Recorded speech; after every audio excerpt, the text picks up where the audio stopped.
Shalom, everybody, and welcome back. Insights in the Parsha of the week, Parshat Tetzaveh. And before we go on, if you enjoy these classes, please share them on your status, etc. In the Parsha, we go to the vestments of the Kohen Gadol, piece by piece, and the vestments of his sons, and the inauguration sacrifices, right? Of the vestments is the Choshen, which is placed on the, it says, the pasuk says clearly on the heart of Aharon. It's placed on the chest, but the specification mentioned in the Torah, al libo, on his heart. Not in this week's parsha, but in Parshat Shmot, Rashi says why Aharon merited the Choshen on the heart. It says there in Parshat Shmot, where if you remember, Moshe Rabbeinu was complaining to Hashem, I don't want to go, take someone else to be the leader, to take the Jews out of Egypt. Shlach na be'at tishlach, send whoever you're used to sending, which was Aharon. Aharon, Moshe's older brother, was already an acknowledged prophet in Egypt. He was known. He was a prophet already. So Hashem told Moshe, I want you to go, you specifically. And that you're worried, one of the reasons Moshe Rabbeinu was worried of being a prophet to lead the Jews out of Egypt is that he was worried of taking greatness and honor over his older brother. So Hashem said to Moshe Rabbeinu, you don't have anything to worry about that, because that is the greatness of Aharon. The verse says there, Vera'acha v'samach belibo. Not like you think, Moshe Rabbeinu, when Aharon will see you coming back to Egypt to take the Jews out, he'll see you, v'samach belibo, he'll be happy in his heart. So Rashi points out that from this acknowledgement of joy, even though he's my younger brother and I should feel some type of jealousy, what is this? I'm older than him, I'm more experienced, and he's becoming the redeemer of Am Yisrael. Nonetheless, Aharon said, even though he's my younger brother and I could feel jealousy, I don't feel it. I'm happy for him because I know that he is fit and proper to do the job better than me, and I acknowledge that. So Rashi points out that because of his joy, it was so sincere, which is so rare today. Such a sincere joy, Hashem said he merited to the Choshen Mishpat.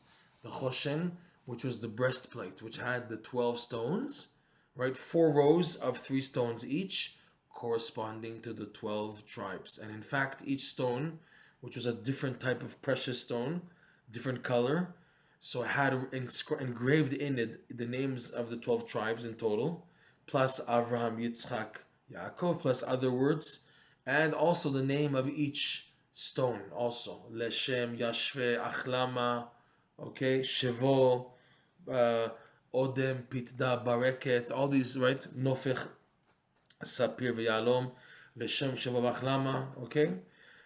So all these names were engraved in the 12 stones. So going back, Aharon merited to the breastplate with joy, because of his joy. So the question is, first of all, why does Rashi, quoting the sages, what's the connection between his joy and the breastplate? Okay, so the joy was, it says he was joyous in the heart, so he merited the breastplate. But what's the connection between joy in the heart of Aharon and the breastplate, which was on the chest, on the heart of Aharon? What's the connection here? So we know that the breastplate, the Choshen Mishpat, had a flap inside. It was folded. It was knit in one long piece, and then folded like this. And on the outside part were the 12 stones. Inside the fold, they put inside Hashem's holy name, the ineffable holy name, which can't be erased, and that was put inside. So that when the Kohen Gadol, the high priest from the descendants of Aaron, were asked by the king or the prince, the Nasi or the chief prophet, should we do this, should we do that? So the answer would come out lighting the letters of the alphabet in the 12 tribes, plus Avram, Yitzchak, and Yaakov, plus other words. The Rambam points out you have all the 22 letters of the alphabet in total inside the 12 stones. So the letters would shine, spelling out words. Yes, do this. Yes, do that. Don't do this. And it would give them clarity. It was called Urim Tumim, Betumim. Urim mean like or, light. And Tamim means clear, simple and straightforward and complete. In other words, its answer was complete. In our context, the Urim V'Tumim corresponds to Or, light, mainly the big light of life, which is the infinite light. The Choshen Mishpat, shining for the Jewish people as a whole what to do, is basically the idea that a Jew gains clarity in his life personally. Each individual gaining Urim V'Tumim in his personal life is the idea of, in other words, the clarity in life is the idea of the Urim V'Tumim. When the infinite light of Hashem shines to a person such clarity, there's nothing greater than that. There's nothing greater in life when a person's doubts and his skeptics and his frustrations, when they're all solved. When everything is resolved, that is the greatest joy of life. So in a way, getting clarity in life is like the Urim V'Tumim shining the answer in the letters of the 12 stones. Okay? To get to this infinite light, Rabbi Nachman teaches, Likutey Moharan, lesson 24, the key is simcha. Simcha in the heart, and eventually simcha in doing the mitzvot. The verse reads, King David says, Natata simcha belibi. Hashem, you have placed joy in my heart.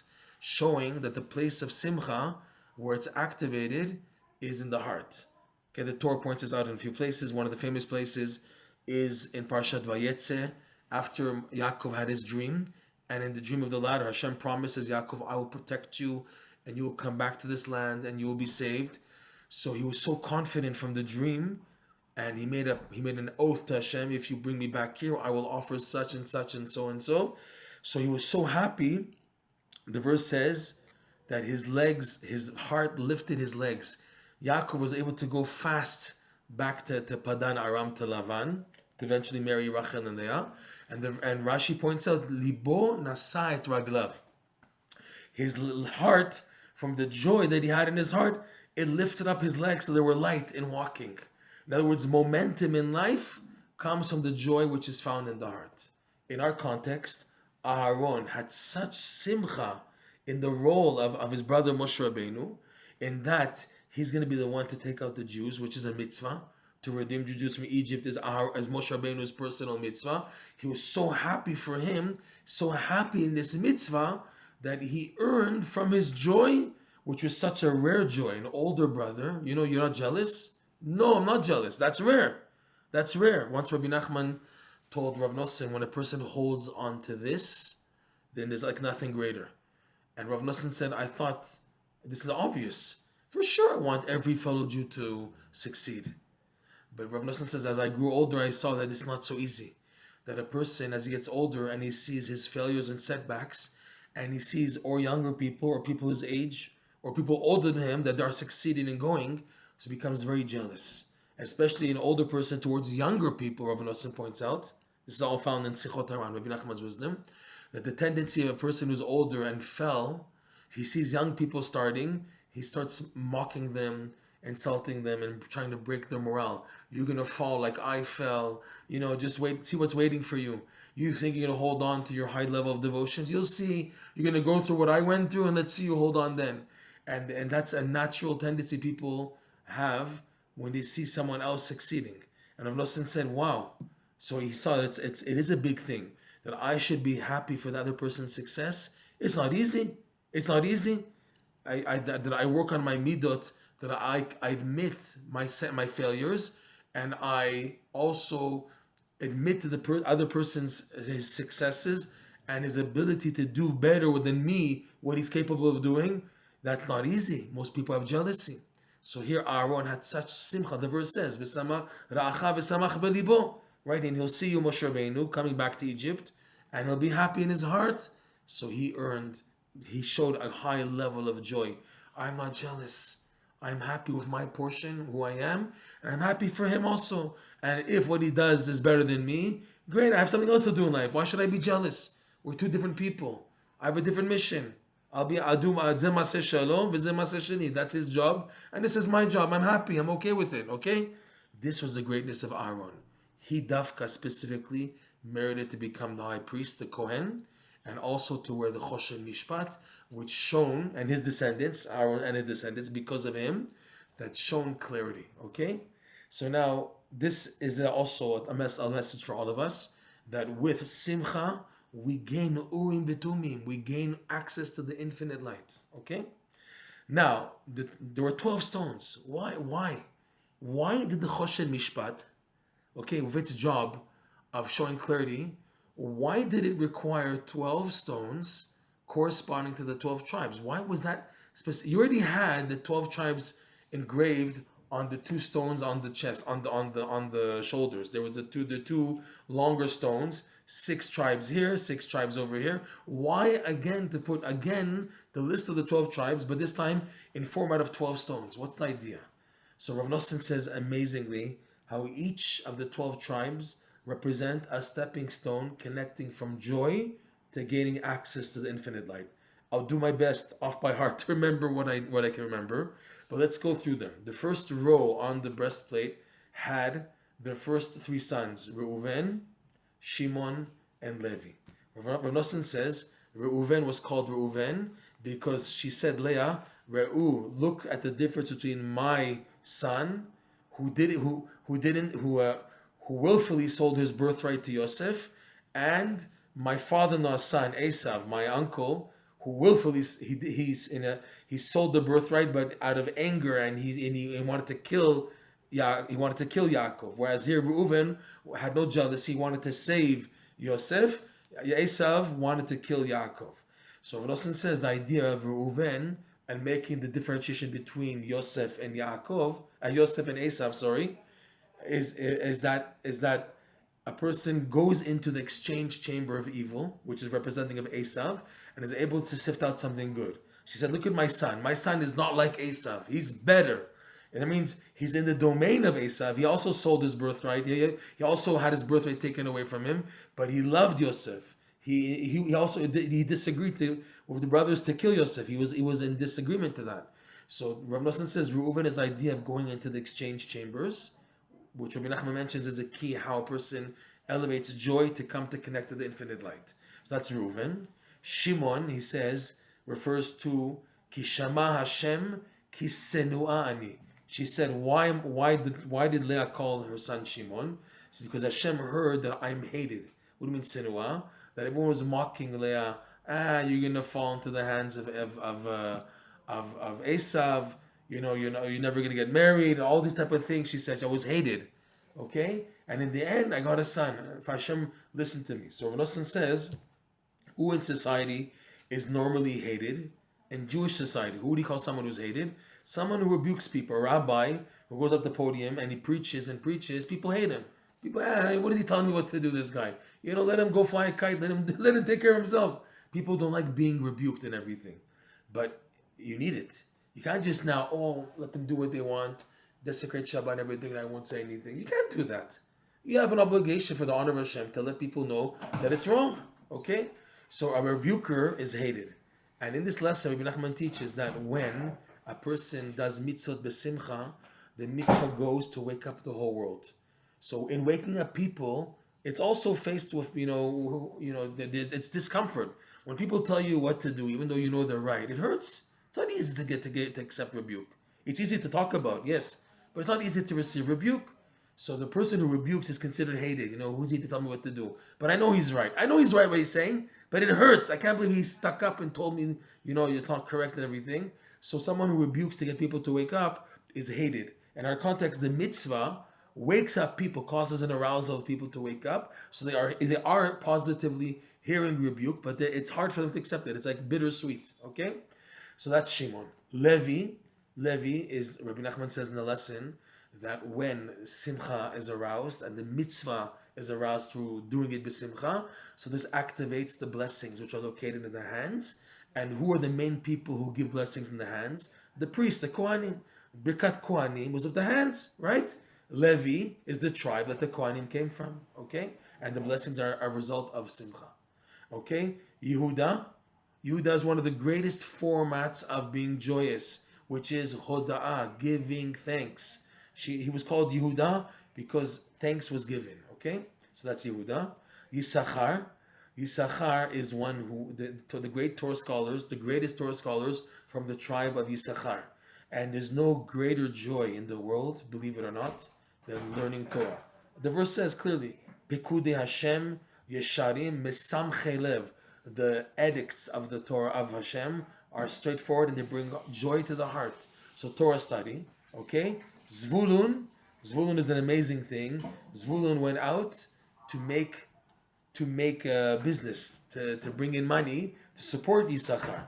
So Zvulun had to face the working world, which is a lot of klipot, a lot of evil forces. And in a sense, going out to work, a person has to face the grind of the Heichal HaTmur, the exchange chambers. And Zvulun, the verse says clearly, Smach Zvulun betzetecha. Zvulun was so happy because I'm going to work. I'm going to work in order to bring in money to support my brother Yisachar that he can learn Torah. He was happy. I have a part in his Torah. I'm doing the hard work. I'm going to the business world and I have to deal, right? The stone connected to Zvulun is called Yahalom. Yahalom is like diamonds. He's in the diamond business, the diamond exchange, the bursa. Okay, that's Zvulun. And yet it's a grind. It's difficult. It's like the exchange chambers of business, of money, making money, give and take, and there's a lot of sparks being transferred. Rabbi Nachman goes into this in detail in lesson 56 of the Likutey Moharan. Okay, there's a lot of, and also lesson 54. There's a lot of grind. There's a lot of grind and difficulty, and it requires work to release. Okay, so that's Zvulun. Then we have to remember this carefully. 1 second. We'll skip around because I remember the right exact order they are in the breastplate. Dan, yes, Dan. Dan is called Dan, which is dinim. Dinim is another term for sadness. When Rabbi Nachman says when there's sadness and depression, that's called tokpa dedina, strict judgment. And Dan was able to lift out from the judgments to mitigate it through simcha. That's why it was called Dan. That he successfully represents being able to go into the strict judgment mode and to come out of that. That's the idea of Dan. Okay? You have then Naphtali. Naphtali, he's called swift like a hind. Naphtali ayal shlucha. That's the idea that when like Yaakov, his heart lifted his legs and he was able to walk fast. So Naphtali is the idea that the mitzvah causes momentum and speed, like Naphtali. Okay? God was called the warrior that was able to cut off the arms of the enemies with their head. Zroa af kod, in the blessing that Yaakov gave to the tribe of Gad, or Moshe, that was able to cut off the arm. That means he's able to rectify, like Levi. Levi is the blessing of the Kohanim. God was able to cut off the evil aspect of the hands in order for there to be the good aspect of the blessings of the hands due to doing the mitzvot with joy. Then you have Asher, which is what? Asher is Ashreinu. How fortunate are we? A person who is happy, there's giving thanks to Hashem, and there's a person appreciating it. The actual appreciating, there's giving thanks, Hoda'ah, which is Yehuda, and then there's Ashreinu, okay? Now, Yosef is the idea. This is a bit tricky. I have to remember how exactly it goes. Please forgive me. I remember off by heart everything. I did my best. So Yosef, I have to see where this is. Yosef and Binyamin. Yosef is Shmer Tabrit. 1 second, let's see this. Chagalut. Okay. Yosef, and we'll go into it eventually, B'ezrat Hashem. Here we go. Yes, okay. Yosef, Rav Nosson points out, is the idea of hitlahavut. A person who is becomes so covered up with dust because of his sadness and depression. A person, when he's down, it's as if he becomes heavy and covered up with dust. And the heart can't be mitlahev. So Yosef, Rav Nosson shows, is the idea of Yosef is like tosef ruach, an addition, a new spirit of wind to help a person be revived. When a person is sad and depressed, he needs someone to come along and to blow off the afrurit, all the dust that's accumulated on a person's heart, not letting him to be happy and to be enthusiastic in his avodah Hashem. That's the idea of Yosef, which is a prerequisite to coming to joy. Okay, the idea of the tzaddik, by the way. And Binyamin is the idea of the holy temple, because the Beit HaMikdash, the holy of holies and the Mizbeach, was in the place of Binyamin. Binyamin, right? It says that he received the part that the Beit HaMikdash was in his part. That's why Yaakov cried on Binyamin's neck twice. He cried twice on him because of the 2 temples that were destroyed in his part. And Binyamin cried once on Yosef because of the temple in Shiloh, which is the piece of Menashe and Ephraim's land. So Beit HaMikdash, what does it have to do? That's the main place of the revelation of the Urim V'Tumim. The Kohen Gadol wears the vestments in the Holy Temple, meaning that's the place where the infinite light shines its light for all Am Yisrael. So in the 12 stones, you have the 12 tribes, and all the 12 tribes represent pieces of the procedure, how to jump from Simcha to experiencing the infinite light. We should be Zoche on a personal level to work on activating all 12 tribes in our lives, which are the 12 months, and each person has access to all these 12 attributes and activities and advice that a person can do, representing all the 12 tribes, in order to activate the infinite light through being besimcha. Shabbat Shalom.